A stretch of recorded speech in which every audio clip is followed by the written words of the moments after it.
Causas del Egeo, parte 1. Del libro inédito Danzar en Círculo, una genealogía mítica de la perplejidad, de Osvaldo Burgos. Pandora, un bot en las edades hesíacas. Que no te haga perder la cabeza una mujer de trasero emperifollado, que susurre requiebros mientras busca tu granero. La advertencia de Hesíodo a su hermano Perses, que le había robado su parte de la herencia paterna, es clara. Está expresada así, literalmente, en Trabajos y Días. Al principio fue el verbo, y el verbo era el mito de Pandora. Te alegra de que me has robado el fuego y has conseguido engañar mi inteligencia. Enorme desgracia, para ti en particular y para los hombres futuros. Zeus bramó, y su ira estremeció la tierra, agitó los mares, hizo temblar el cielo. Luego ordenó a Hefesto amasar una figura de barro, infundirle un hálito de vida, una voz sensual, construir un bot. Quiero que sea la doncella más encantadora que ojos mortales hayan visto nunca. Encantar es hechizar con cantos, pasión y percepción acústica.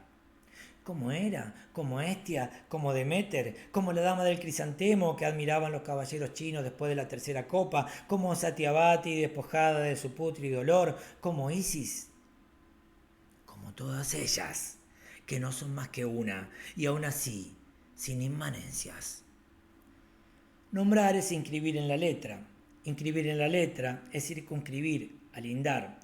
Los lindes, las encrucijadas, solían señalarse en Grecia con figura de Hermes, el enviado de Zeus, y un falo erecto en su base. Hera, Hestia, Deméter, Juanchín, Satyavati, Isis, son formas que pueden ser nombradas, delimitadas, territorios marcados. Quien nombra a diferencia es cinde, bordea y resalta lo que calla. Todo sonido y toda cosa viviente contiene la totalidad del mundo, escribe George Steiner, gran lector de Borges. No en vano, en la danza del Aleph y el arquetipo, la esfinge obliga a Edipo a decir su nombre. Edipo es el primer filósofo, explica Jean-Joseph Gux. Clochard, Arthur Rimbaud, se abraza a su botella de absenta bajo un puente mugriento de París. Yo es otro. El dios salvado de las hambres de Cronos, el de rayo y la égida, rodeó 7 veces el Olimpo, hasta que encontró a Atenea, su hija más querida, la unigénita, a Hermes, su mensajero, y a Afrodita. Lo llevaban las furias, las erinias. Vos, vestila con los encajes más finos y enseñale a tejerlos. Vos, ocupate de que tenga una mente cínica y un carácter voluble. Y vos, hacé que sus requiebros y su trasero emperifollado sean imposibles de resistir. Las divinas gracias y la augusta persuasión le colocaron dorados collares y las horas de hermosos cabellos lo coronaron con flores. Por cada deidad un don. Así viajó Pandora a su boda. De la mano del mismo Hermes cruzó las puertas de la tierra.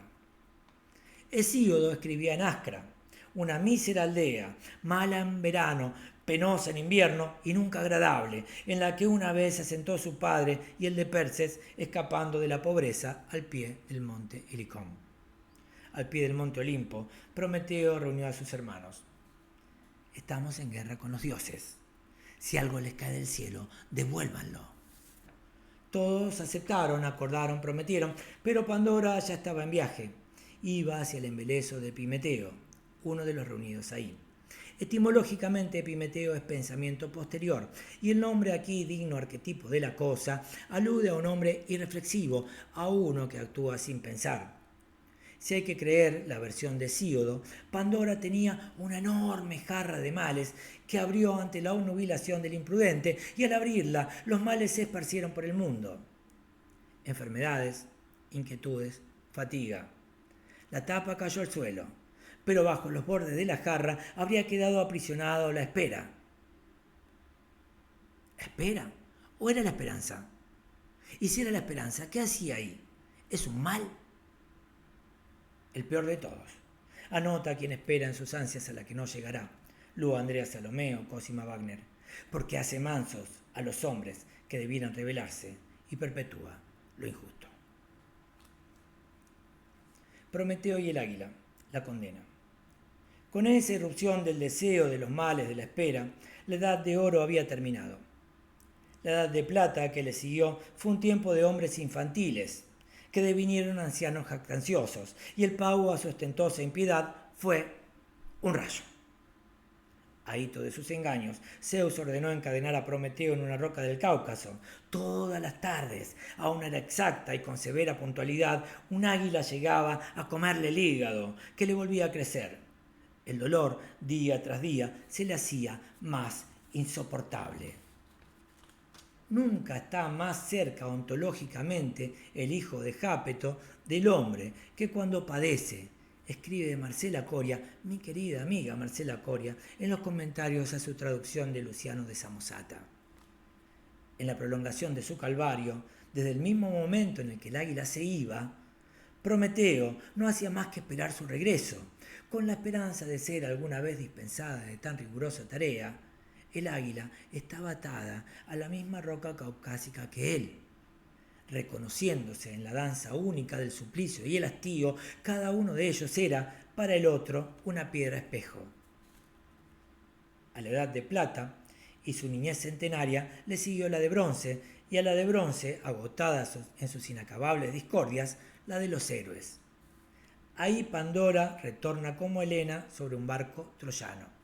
Epimeteo es Paris y Prometeo Héctor, encadenándose a los muros de una ciudad de fábula, condenada a caer desde su primer verbo por una deuda impaga.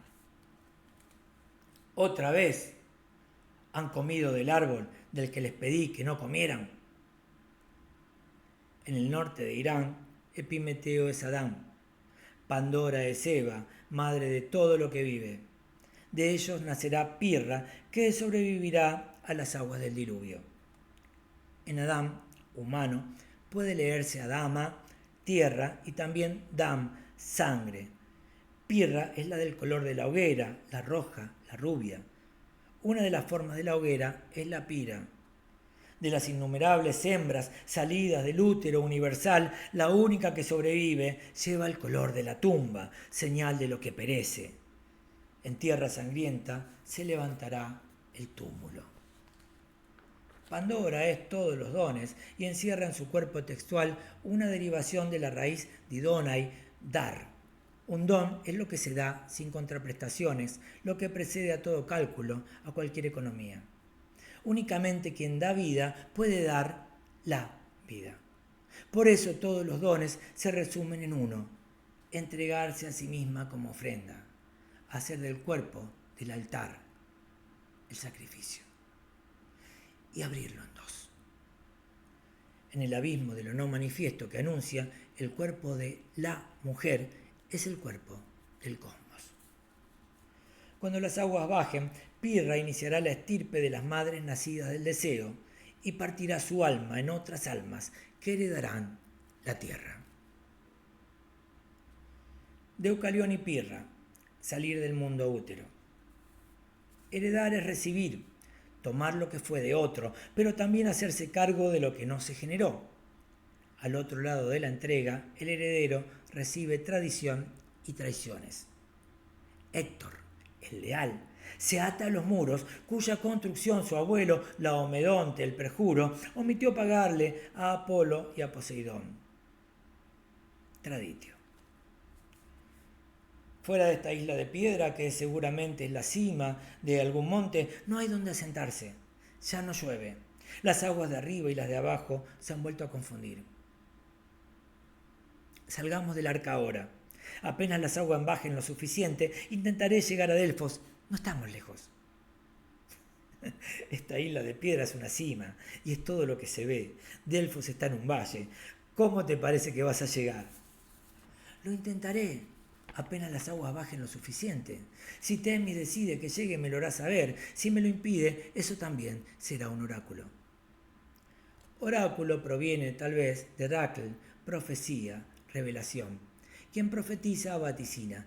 Vaticinio es en latín canto del adivino, del vidente, del vate. Los efectos preceden a las causas. Los hechos hacen nacer las palabras que los anticipan. Deucalión y Pirra primos esposos, sobrevivientes en la versión griega del diluvio, hicieron de una cúspide su refugio. Refugium, refugere, es re y fugere, huir, escapar hacia atrás de nuevo. ¿Pero se puede hacer otra cosa? No. En la coreografía de una danza circular no se puede sino girar hacia el origen. A juzgar por la cercanía con Delfos, la cúspide en la que se refugiaron debió ser la del monte Parnaso. Hay quien así lo afirma y quien lo niega. Entre estos últimos, algunos hablan del monte Etna, otros descartan también esa hipótesis. Hombre y mujer, perdidos en un útero inabarcable, encendieron una hoguera, ofrecieron sacrificios, imploraron, como era debido, al Zeus de los prófugos. Fue en ese tiempo que ella inició la estirpe de las madres nacidas del deseo. Pirra es la primera hija. No la primera madre, la aclaración es necesaria, sino la primera mujer que parió. Y partiendo su cuerpo en otros cuerpos, dejó salir 6 vástagos de sus afanes. 3 varones, 3 niñas. El primogénito fue Helen. Sin Helen no habría helenos. Los helenos, de él venidos, son los griegos antiguos. El divino Homero los llamaba así cuando quería reunir en un término único a los dánaos, a los aqueos, a los argivos. Al tiempo que bajaban, las aguas bordeaban el sublime abismo de la tierra que los primos, los primeros, los refugiados recibirían. La Hélade, el país de los que hablan. Bárbaros son los que balbucean. No hay humanidad fuera de nuestra lengua. Una mañana, desde donde estaban todavía, llegaron a ver el valle de Delfos. Cumpliendo su promesa, Deucalión fue a consultar a Temis. Lo agobiaba saber cómo se iba a regenerar la humanidad. ¿Y en qué tiempo? Yunga, generación, era. Tirada extra en el juego de dados. Sucesor, heredero, legatario, se sentía responsable por lo que en gratuita tradición había recibido. Responsabilidad es responsum, respondere, re y espondere. Quien responde regresa a la promesa, al compromiso. De espondere derivan sponsus y sponsa, esponsales, desposados, prometidos. El santuario estaba cubierto de algas hasta el techo, y el olor de las paredes húmedas repugnaba. Como la corte de Dinamarca, como la piel de Satyavati, pero al hijo de Prometeo, endurecido por la visión del sufrimiento en el rostro de su padre encadenado, lo que lo estremeció fue el frío. Aterido, no reparó siquiera en el inhóspito lamento de la voz. Se apresuró a subir. ¿Habló Temis? Sí. ¿Y qué dijo? Cúbranse la cabeza, desaten sus vestidos, caminen sin detenerse y arrojen sobre sus espaldas los huesos de vuestra madre.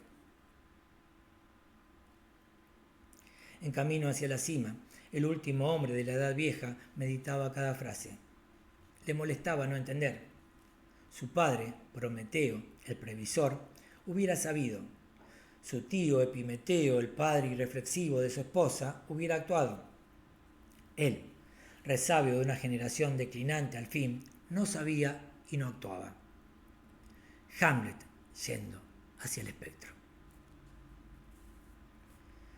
Pirra y Deucalión. ¿Qué huesos arrojaron? La parte personal y no individuada no es un pasado cronológico que hemos dejado de una vez por todas a nuestras espaldas, enseña Giorgio Agamben en Profanaciones. No podemos recuperarla en la memoria.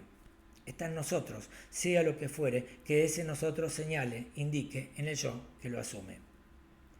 En su regreso a las alturas, al refugio, a la huida hacia atrás en la que lo esperaban, Deucalión se había detenido algunas veces, había alargado los tramos.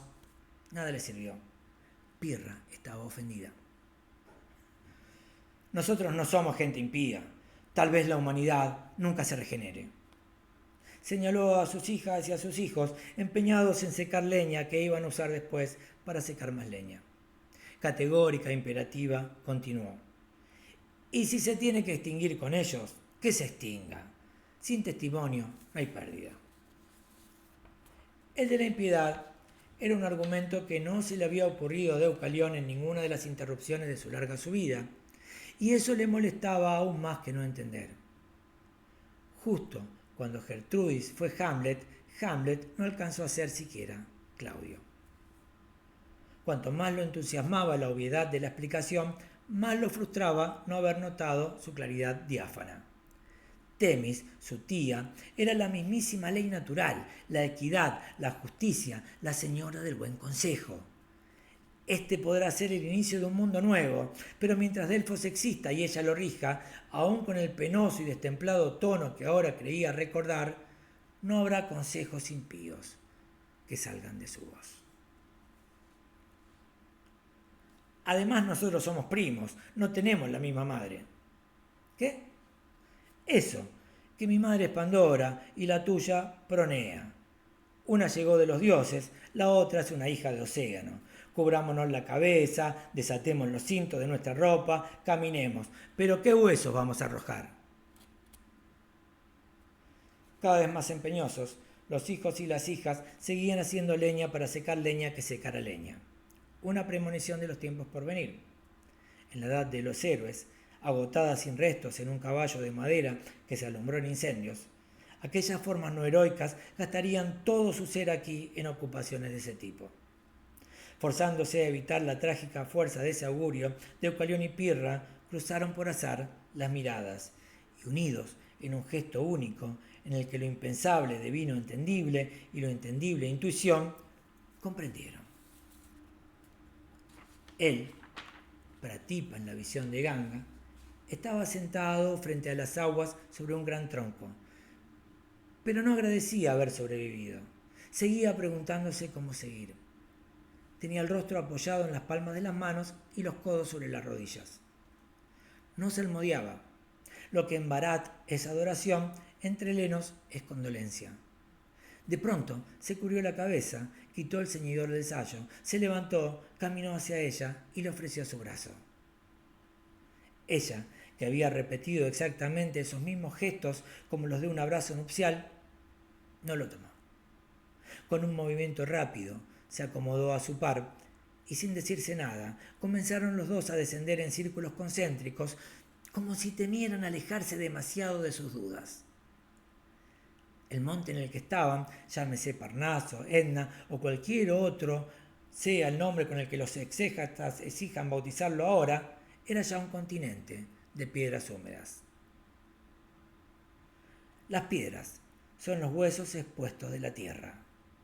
La tierra es Gea, su abuela, su gran madre, su gran mère. Si seguimos a Hesíodo, la gran madre de todos y de todo, a la que solo preexistió el caos. De las piedras que Deucalión arrojó sobre sus hombros, nacieron hombres. De las que arrojó Pirra, mujeres. En cada generación, en cada rodeo de la historia, una gran mujer, un gran hombre. Eso escribiría hoy Fyodor Dostoyevsky. Los sabios del Talmud seguirían insistiendo. 36 justos. El oráculo de Temis habría sido descifrado. Un oráculo, un vaticinio, no es más que un hiato, una yancia en el lenguaje que suspende lo real. Richard Rorty lo dice así: solo los poetas pueden bordear con sus danzas rituales esa llanza. Steiner lee ahora a Ovidio. Después de ser asesinado por los Ménades y sus perros, Orfeo siguió cantando. Para ser justo, lo que cantaba era su cabeza, mientras flotaba en el río. El lenguaje sobrevive como una llama en la boca del poeta muerto. Fémonoe, la primera Pitia, fue también quien pronunció en Delfos los primeros hexámetros.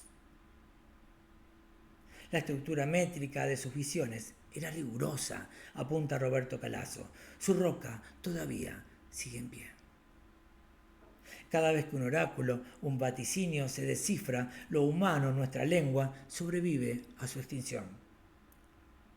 Provisoriamente siempre, por un día, un año, una edad más, una era, una yuga, una tirada extra en un juego de dados. Recluyéndose en sus contracciones, pariendo lo que sus jadeos apartan, las aguas de arriba y las de abajo siguen distanciándose, incesantes. Jasón, el descalzo. Mientras las aguas de arriba y las de abajo continúan separándose, las cosas de este mundo se apartan unas de otras y el universo pareciera expandirse, aunque fuera de sí no tenga dónde. Las distancias se hacen intransitables. En la lejanía crecen los recelos. Cibeles, Brigid, etimológicamente la exaltada, Medea. Cuando había poetas y los poetas danzaban en torno a las ansias de lo real, haciendo con las palabras cosas, la triple diosa era hija, esposa, madre. Los hombres la adoraban y se ofrendaban a ella en la devota figura enmascarada de Jasón. Criado por Quirón, el centauro sabio, en el monte, Jasón se presentó un día en la plaza de Iolcos con una piel de pantera que le cruzaba el pecho. Tenía una lanza en cada mano y un pie descalzo. Había perdido una sandalia al cruzar el río. Sandalia es sándalon, suela. El origen del término es sánscrito. Incluye también a sándalo, árbol de hermoso perfume con el que a veces se hacían las suelas de madera, pero su concepto no alude a esa analogía fácil, sino a través de suela a suelo. Quien pierde una sandalia, pierde la tierra, el suelo, su apoyo, su camino. Un oráculo me dijo una vez que desconfiara del hombre que llegara hasta mí con un pie desnudo. No le di importancia. ¿Quién buscaría un trono vestido así? Pero ahora te veo. Y la pregunta es, ¿qué harías vos en mi lugar? Pelias no era un rey legítimo. Con engaños había usurpado el trono que le correspondía a Esón, su hermano, el padre del descalzo, descalzado, desclasado, que en aquella irrupción de egos se encaminó hacia él. Los devotos, los esclavos, las mujeres se agruparon junto a una fuente para escuchar la respuesta. Lo enviaría a la Cólquide, al fin del mundo, y le diría que no regrese si no trae el vellocino de oro que el rey Eetes resguarda con su vida. Celebraría su partida sabiendo que no podría cumplir esa tarea y dormiría tranquilo. Algunos creen que fue la misma Hera quien puso esas palabras en boca del advenedizo.